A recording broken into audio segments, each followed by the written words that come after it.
I think that we can have a more nuanced understanding of another beautiful faith through the lens of this really unfortunate controversy.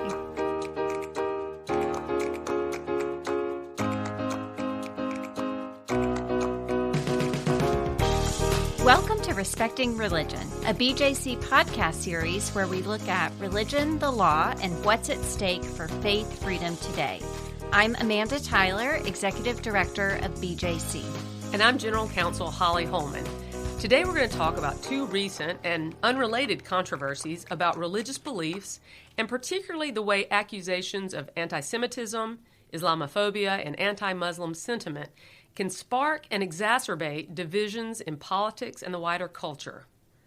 Of course, we do this hoping that we can use the controversies to explore how we might have better conversations respecting religion and religious freedom.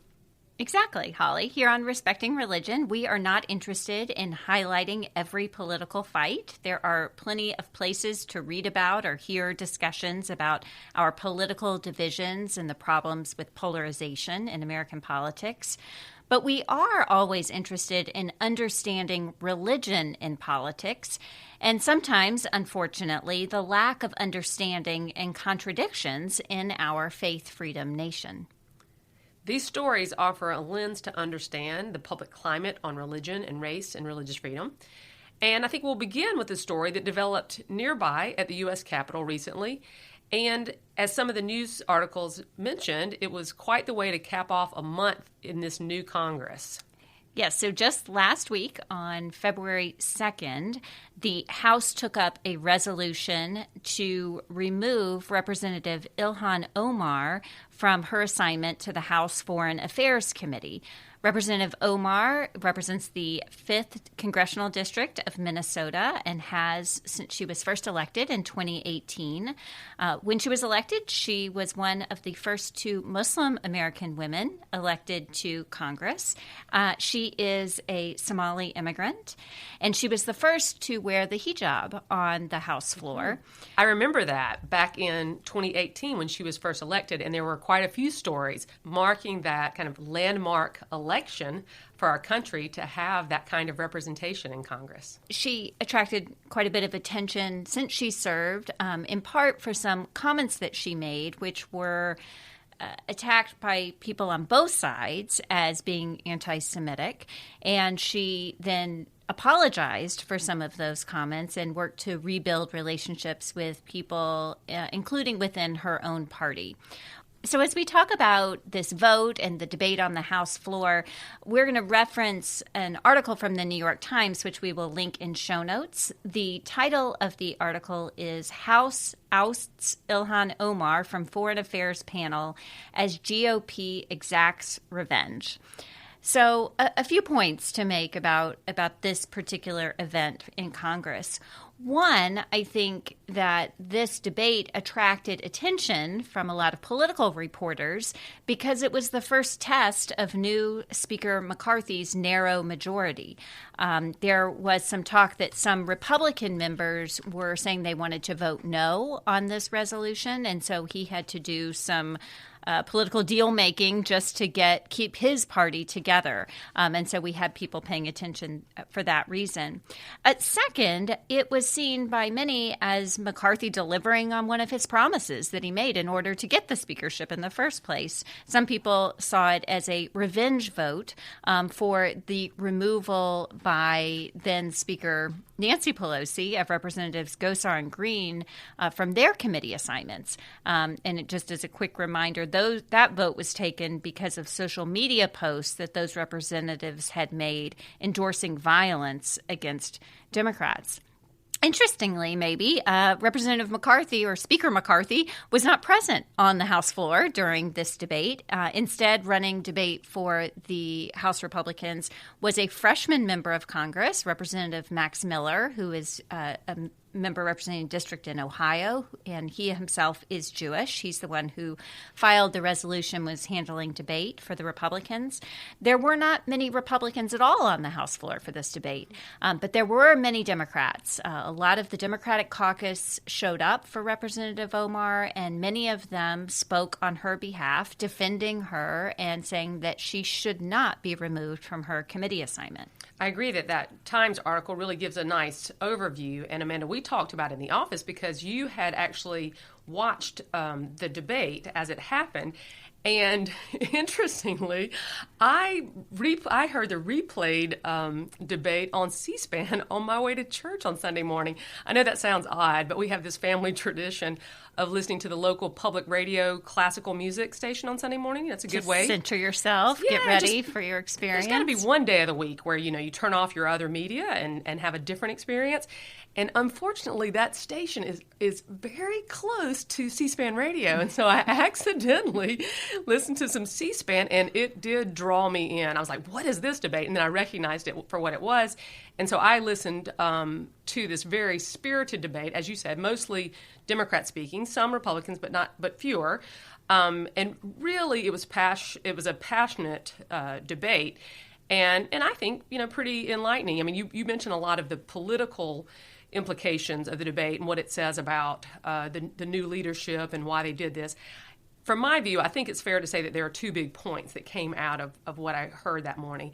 And one is that there are quite easy charges to make of hypocrisy, blatant hypocrisy, calling out a particular member for something that she had apologized for and has been very responsive to criticism, versus not calling out on the other side statements that are clearly inflammatory, having to do with or people sort of aligning themselves with anti-Semitic or white supremacist rhetoric. So that was a key part of what we heard in the debate.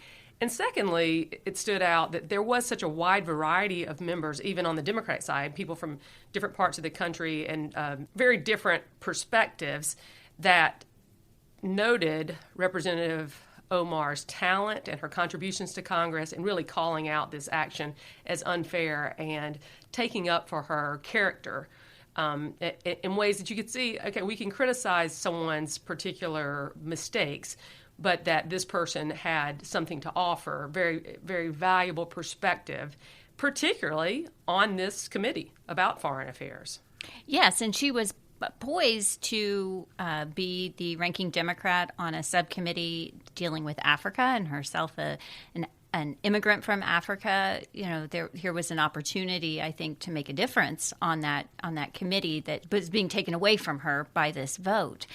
In watching the debate, I had a patriotic moment of seeing a religious diversity expressed on the Congress floor, when you had people who were speaking there as Christians, as Jews, as Muslims, all talking, and having that faith freedom. It was a faith freedom moment to see religious diversity expressed in that way as well. And I think why it's important to point that out again is that by singling out her anti-Semitic remarks and saying that those were deserving of this particular punishment here, by removing her from a committee, again, years after the fact, after she had apologized and said she'd learned from some of those comments, was really exacerbating this misunderstanding and some divisions between Muslims and Jews. And so to have Jewish members of Congress speaking in her defense, I think, was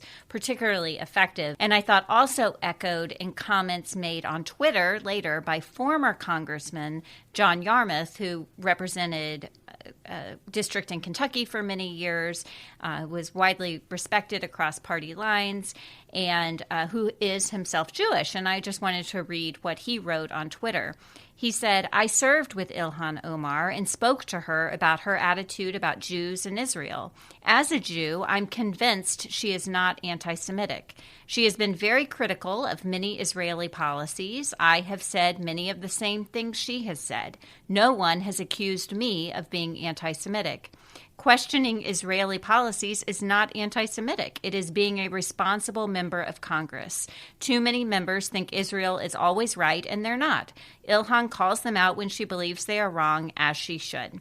And, I think that these are comments, again, not getting into the specifics of politics about Israel or policies the U.S. Congress is making, but I think it's important to have this religious diversity and to have these points made in her defense, because there were so many comments made on the other side that were trying to justify this removal from the committee.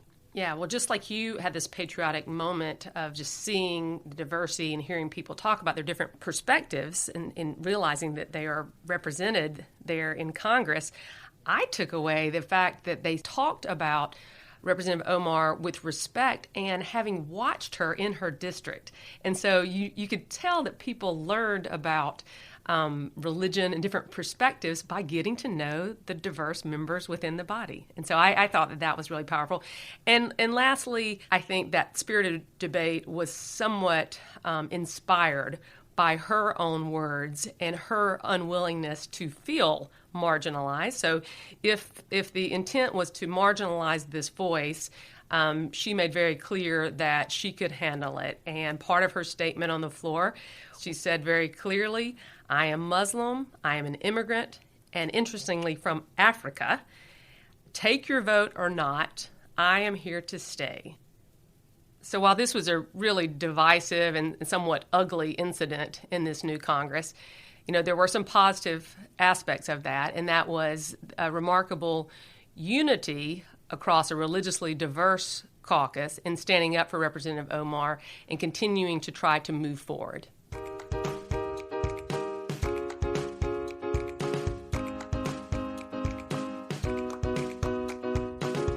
Well, the other controversy that we wanted to discuss today was one that has been unfolding over the last several months. And it first came to my attention in conversations online about free speech and academic freedom. It's a story out of Hamline University, a private university in St. Paul, Minnesota. At Hamline, a dispute erupted when an adjunct professor teaching global art history class, she was teaching a class online, and included a piece of Islamic art in the class that had a depiction of the Prophet Muhammad. And after this, a big controversy ensued that involved debate among Muslim students, past university treatment of students, the treatment of adjunct professors, free speech, academic freedom, all kinds of issues. But it's something that I thought deserved a conversation with you, Amanda. And I will, again, refer to a pretty comprehensive piece in the New York Times on this controversy. I think the Times did a really good job interviewing a lot of different people about this dispute and seeing the controversy from many different angles. It comes to our attention on Respecting Religion because the artwork at issue with the depiction of Prophet Muhammad is controversial to many Muslims who have deeply held religious beliefs that prohibit depictions of the Prophet Muhammad. And this issue requires us to look at the specific context of this depiction and when and how such depictions may be acceptable and understood and part of a liberal arts education, as you might find at a private university in a global art class. Specifically, what happened is that the teacher, including this piece of art, which we know now is something that is often used in art history classes, but she was quite aware that this could be difficult for some students and that she gave extensive warnings about her intent to use this so that if anyone had questions before she showed the piece, that they could bring those up, that they could also turn off their screens because this was an online class. Just a lot of things that appear to have shown great sensitivity to this issue before the class presentation. But after the class, it is reported that a senior in the class, later joined by other students, complained and reported the professor, called it an attack on their religion, and saw it as malicious. And The university, unfortunately, immediately took the student's side and failed to really take cognizance of the fact that this was a global art class and the context and all of the things that the professor had done. So things sort of spun out of control, and you can read all about it in this Times piece. But what I saw was immediately conversations among professors talking about how it is unfortunate when efforts to be more inclusive, to have more conversation involving a variety of perspectives, in this case, Islamic art, then lead to a backlash and misunderstanding from students who might be concerned about their marginalization or how they've been treated. And there's some aspects of this story to show something else was going on. It wasn't just this particular event, but maybe students were reacting to some prior matters on campus. Yeah, I think this controversy, or through reading about this controversy, through preparing for this conversation with you, Holly, I've learned a lot about religion, but I've also learned quite a bit about art history. Right. And it's been a while since we got to take those classes, right? Exactly. And this artwork that is at issue here, it is part of something called a compendium of chronicles from the 14th century. It was painted by an Islamic artist. It was commissioned by an Islamic government. I think that this context is important because it is, as you noted, an attempt to, as the Times article calls it, to decolonize the canon, to include a more diverse array of subjects studied in art history, to not have only European artists, for instance, or white European artists being portrayed in some of this artwork, or the artists that we're studying. And that it seemed like the professor here, the adjunct professor, was doing everything right. She was cognizant of the views that are held by some, but not all Muslims, that it is against their religion to view the prophet in any artwork or in any representation. And so she was warning about that before she showed it. And yet this sensitivity to religion and this attempt to show a wider diversity of artwork really did backfire in this situation and led to her firing by the university.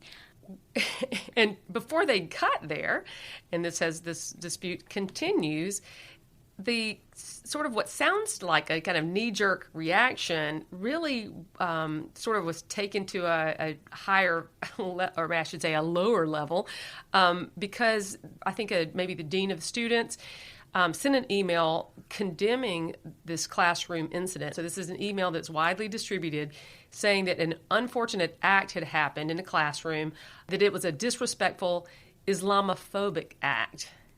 And I think that charge is what really, made this controversy so much more hurtful. Because you can imagine a misunderstanding, you could imagine a complaint from a student being taken very seriously and having a chance to talk through it, to have an understanding of what the professor was doing and what the student felt, without it getting to this terrible place of charging in a public forum a claim of Islamophobia against a professor who, by all reports, seems to have been very sensitive to this event. That happened, and then there was more conversation. I think there was a forum on campus to really listen to Muslim students about issues that happened on campus, and that's where I think the article is helpful in saying that there had been prior problems that perhaps the university was reacting to inappropriately in this instance. Problems maybe where students were not felt fully members of the community, some because of their treatment by other students, as opposed to any professional member of the faculty or adjunct faculty. Of course, that reaction, had an immediate impact on that adjunct professor. And, started, of course, her defense, her going to see lawyers, figuring out what she's going to do next, knowing that she's not going to have a job. But it also inspired a lot of conversations from Muslim organizations, both there in Minnesota and nationally. That's right. And, I mentioned that I learned a lot about art history, but I also learned more about Islam and the diversity within the Muslim community on this particular question, even of the portrayal of the Prophet in art. And I think one thing to note is that there are differences of opinion, but that the majority of Muslim groups who spoke out on this topic were actually speaking up on behalf of the professor. They did not agree with the university that this was an example of Islamophobia. In doing so, they were drawing the important distinction between something which is un-Islamic and Islamophobic. And I wanted to quote here directly from that long feature in the New York Times. They quoted here Edward Ahmed Mitchell, the Deputy Executive Director of the National Chapter of the Council on American Islamic Relations. And he first said he did not have enough information to comment on the dispute itself. He said that his group, CARE, this is the acronym that the group goes by, his group discourages visual depictions of the Prophet. He said there was a difference between an act that was un-Islamic and one that was Islamophobic. He described it this way: if you drink a beer in front of me, you're doing something that is un-Islamic, but it's not Islamophobic. If you drink a beer in front of me because you're deliberately trying to offend me, well, then maybe that has an intent factor. Intent and circumstances matter, he said, especially in a university setting where academic freedom is critical and professors often address sensitive and controversial topics. So I thought that was a really interesting, helpful distinction there. And also this idea of something being un-Islamic, that is, to draw a comparison to people claiming that something is un-Christian. Mm-hmm. Well, there's a lot of different ways of being Christian, right?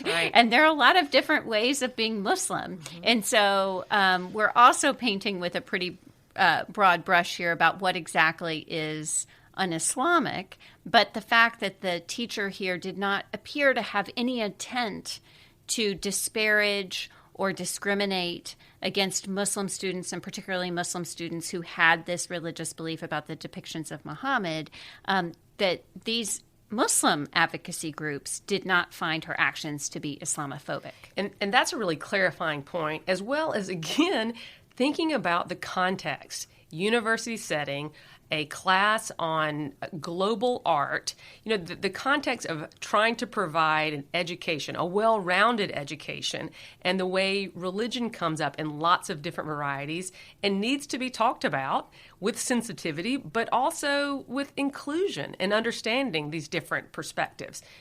And that's very important to us, and part of why I think this controversy was something that we wanted to talk about is that while BJC primarily focuses on protecting religious freedom at home, we are aware of how our religious freedom discussions in this country are shaped by our understandings of religious freedom abroad and the problems that we see abroad. And for many years, BJC has spoken out against laws across the world that prevent religious freedom, that make blasphemy a crime with, great punishments. And this controversy kind of reminded us of that and how important it is to stand up against efforts by government to narrowly define religion and punish people for having the wrong religious views. Of course, while we talk about this mostly from our American perspective and different parts of the world protect religion differently, it is important to note that this is a universal human right and that there has been this kind of universal agreement on what that means.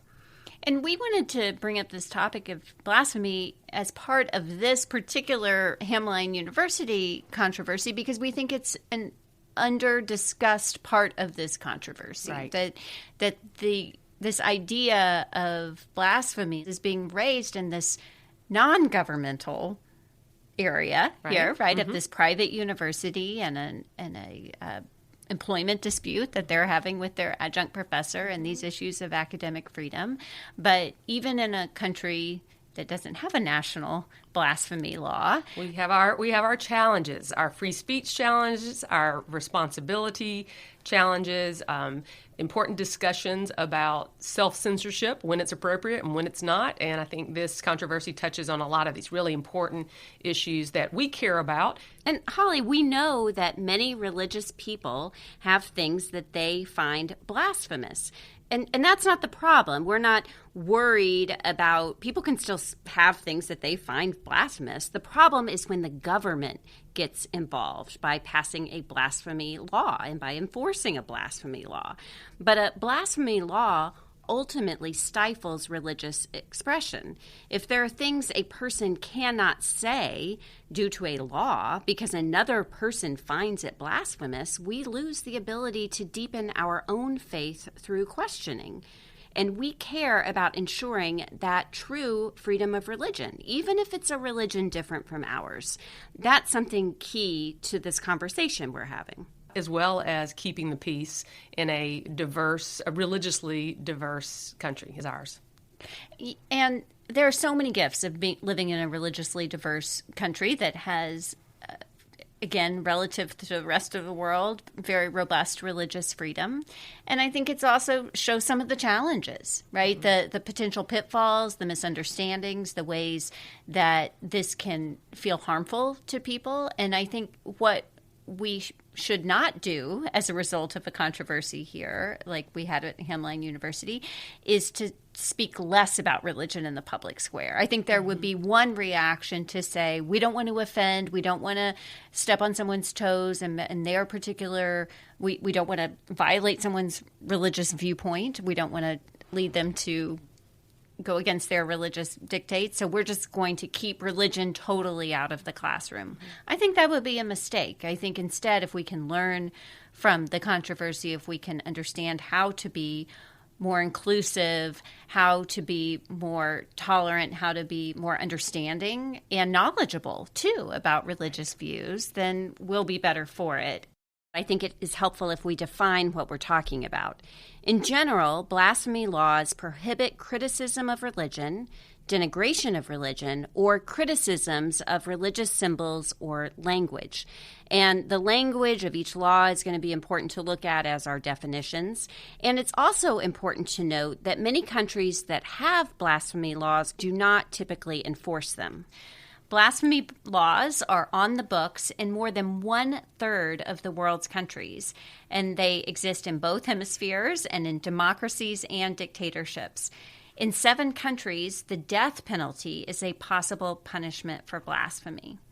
One of our advocacy goals has been congressional resolutions that clearly state Congress's opposition to blasphemy laws and to urge the State Department to encourage other countries to do away with blasphemy laws as a way of protecting human rights. I mean, we know that we can't force other countries to change their laws, but we, through Congress and through the State Department, can remind them of their obligations under the UN Declaration of Human Rights, which includes a strong statement that all people have the right to choose their faith, what their faith tradition will be, and how to express their faith, including the ability to reject any faith tradition.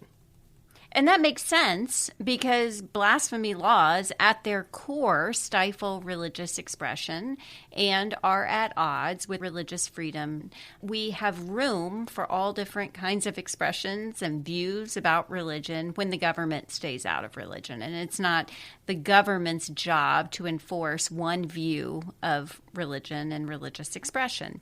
And if you want to learn a lot more about blasphemy laws and about why we at BJC oppose them, we are going to link in show notes to an article about our colleague, BJC Associate General Counsel Jennifer Hawks, speaking at a congressional briefing on this topic in 2018, as well as a piece that she wrote on this topic. I think we should also link to Article 18 of the United Nations Declaration of Human Rights that reminds us of the importance of this freedom, and it clearly states that everyone should have religious freedom as a basic human right.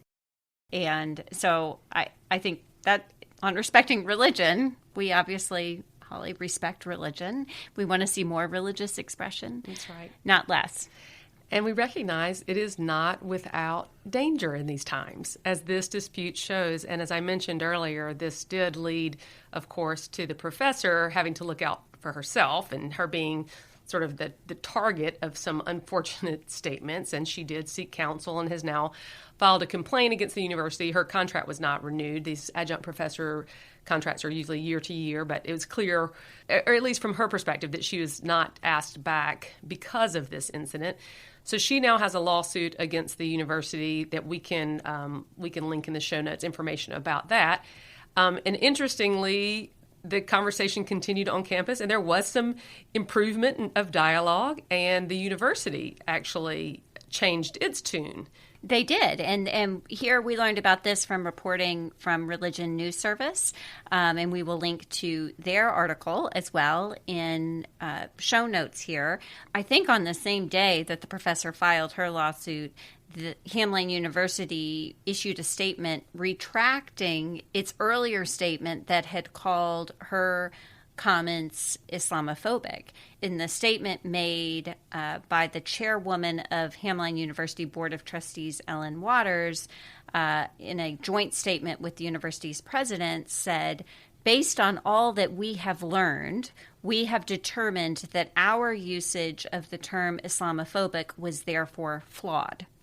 So this is a pretty major admission, I think, and a big change from what had been a very strong statement the university first made. And I think also shows some humility here based on all that we have learned, that they had learned something about Islamophobia, about Islam, about various representations, maybe about this particular controversy, that might counsel some moving more slowly in the future, too, to learn more before labeling something as Islamophobic.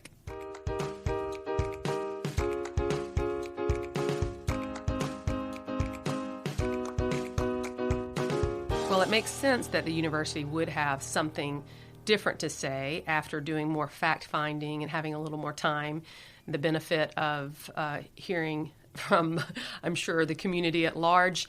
And now with this lawsuit, it reminds us, too, that while we know a good bit about this controversy, and it had been going on for a few months before we had this extensive reporting by the New York Times that gives us one view of the facts, when you have a lawsuit, there are claims and a process for discovery to find out if those claims are valid. And so in addition to, I think, a defamation claim about her being accused of Islamophobia, she has also claimed now to be the victim of religious discrimination.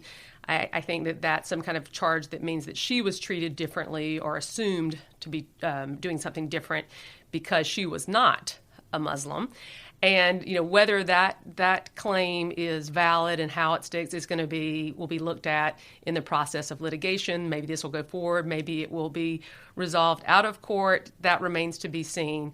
But I agree that we have come a long way from how this dispute was originally reported, and I'm hopeful that it can be something that universities learn from, perhaps people from diverse religious backgrounds can learn from in how they treat each other and how they understand each other. So in addition to looking at this more closely through that article, Amanda, that you mentioned that had that headline that said, "A lecturer showed a painting of the Prophet Muhammad. She lost her job." And now you all know that there's much more to this article.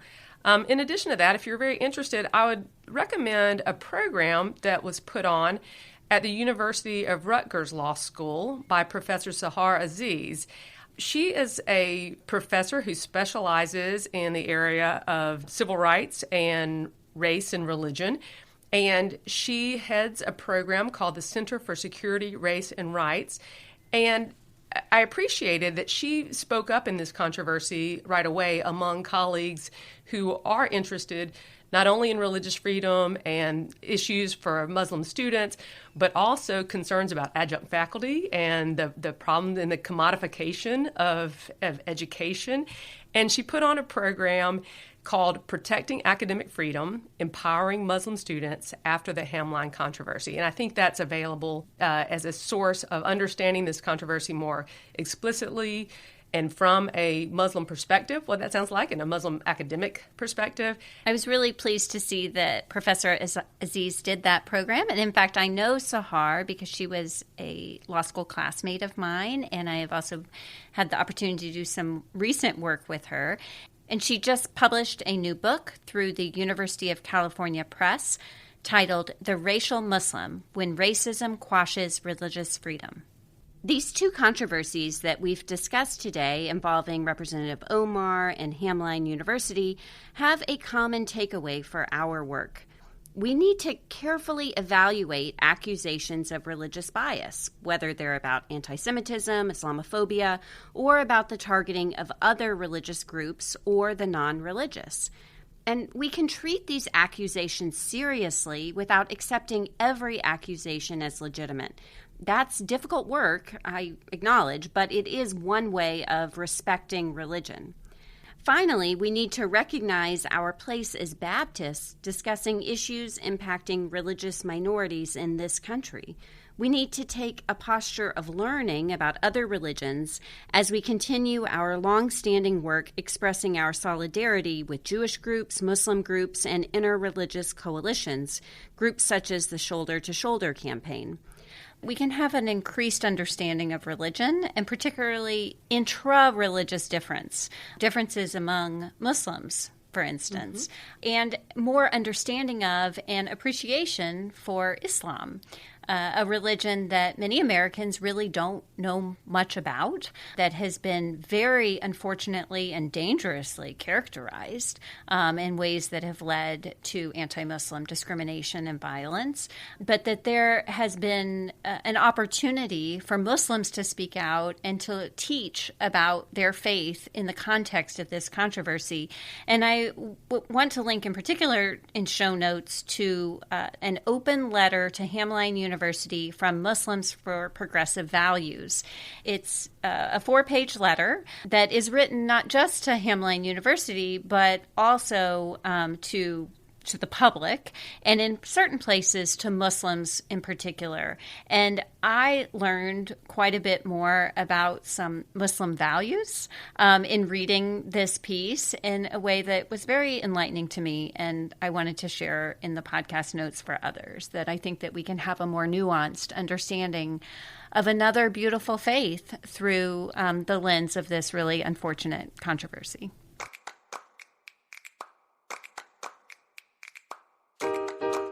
That brings us to the close of this episode of Respecting Religion. Thanks for joining us for today's conversation. For details on what we discussed, including links to the articles we mentioned, check out our show notes. If you enjoyed today's show, share this program with others on social media and tag us. We're on Twitter, Instagram, and YouTube at BJC on the Hill, and you can follow me on Twitter at Amanda Tyler BJC. As always, you can email both of us by writing to respectingreligion@bjconline.org. We love hearing from you. Thank you for supporting this program. You can visit our show notes for a link to donate to support this podcast and keep it free of sponsored content. And for more episodes, you can see a full list of shows, including transcripts, by visiting respectingreligion.org. We encourage you to take a moment to find out more about BJC and how we've been working for faith freedom for all since 1936. Visit our website at bjconline.org for a look at what we do in some of our latest projects. Join us on Thursdays for new conversations respecting religion.